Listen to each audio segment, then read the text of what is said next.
Gledate Gorenjska poročila na GIF TV. En lep dober dan vsem skupaj, dragi ljudje.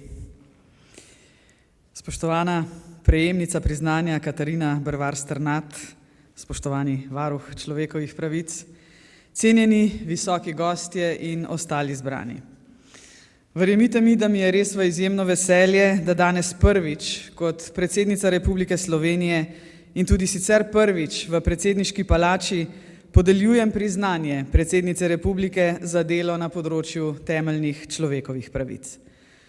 Še zlasti v času, v katerem smo, ko se srečujemo s številnimi izzivi na področju varovanja človekovih pravic, se mi zdi to pomemben prispevek k pozivanju, k krepitvi družbene zavesti o pomenu varovanja človekovih pravic, ki so ključne za ohranjanje in utrjevanje demokracije, pravičnosti, stabilnosti, napredka in miru v svetu. Dan prve podelitve priznanja ni izbran naključno.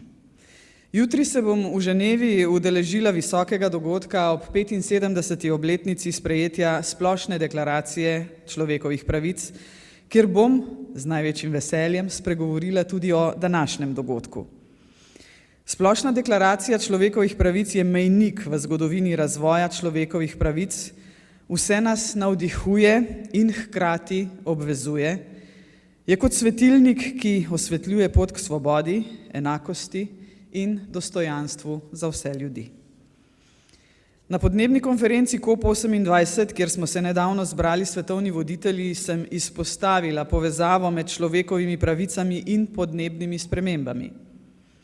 Ta povezava je ključna, saj lahko le z združenimi močmi zagotovimo boljšo prihodnost za vse. Pravice prihodnjih generacij, kot je pravica do čistega okolja, zraka, vode, se v času, ko se soočamo s podnebnimi izzivi, pojavljajo kot ključne pravice. Podnebna kriza je naša skupna odgovornost in zahteva ukrepanje vseh nas, brez razlik in brez meja. Zato trdim, da so človekove pravice in podnebna pravičnost neločljivo povezani.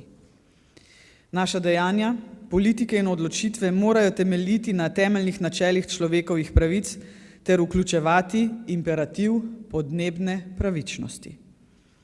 Le tako bomo lahko ustvarili svet, v katerem bo vsak posameznik lahko užival svoje temeljne pravice, hkrati pa bomo zagotovili trajnostno prihodnost za naše naslednje generacije.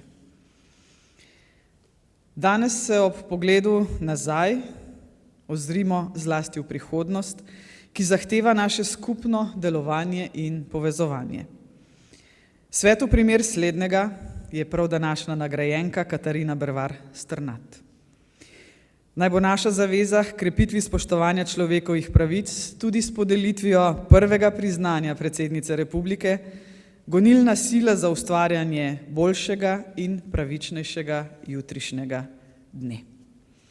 In če zaključim z eno mislijo, ki mene velikokrat vodi skozi življenje, izrekel pa jo je moj ruski kolega, ki se je v Rusiji in se še vedno bori za transparentnost in dostop do javnih informacij, Ivan Pavlov. Rekel je takole: človekove pravice so kot mišice, če jih ne uporabljaš, atrofirajo.